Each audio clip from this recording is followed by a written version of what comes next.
You've all heard the big news. Facebook has announced that it's going to change its name to the Meta. But the question is, why after 17 years is Facebook looking to rebrand itself? Hello and welcome to another episode of Tech at Work. I am Reema Tendulkar, and today we're going to divulge the reason behind Facebook's rebranding exercise. What was wrong with the name Facebook? Now, rebrands are not without precedent in the technology world. In 2015, Google rebranded itself as the Alphabet, a move they believed allowed the company to stay focused on innovation. The reason for Facebook is different. It's not only to reflect a change in business ambitions, it's probably more to distance itself from a sullied brand, like when cigarette maker Philip Morris renamed itself Altria in 2001. So yes, the new name Meta does reflect Facebook's growing ambitions in the Metaverse universe beyond social media. Mark Zuckerberg has said that he will be spending $10 billion next year on AR/VR to build a Metaverse universe. But arguably, the real reason is that Facebook wants to put a distance between itself and the intense scrutiny that it has been facing over the past several weeks. Revelations based on a damning internal documents provided to by Wall Street Journal by a whistleblower showed that Facebook's Instagram platform had become a toxic place for teenagers, especially girls.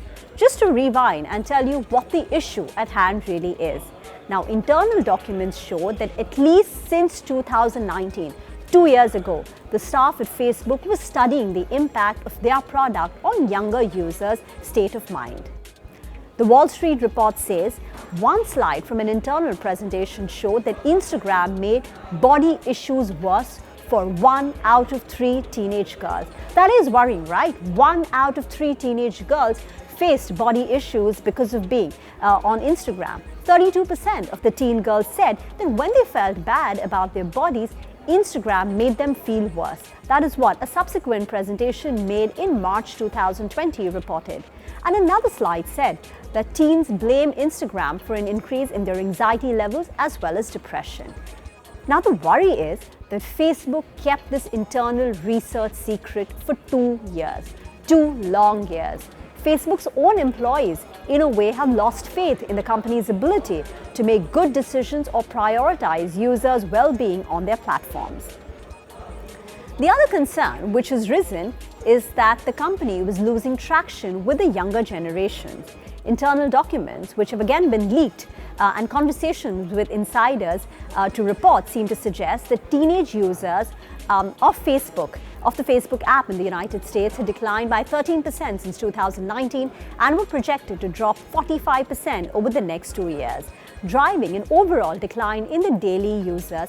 And this segment, we all know, is the company's most lucrative in terms of ad market. And this is not the first time that Facebook has courted controversy. There was a Russian election disinformation in 2016. There were major privacy lapses like in the Cambridge Analytica scandal.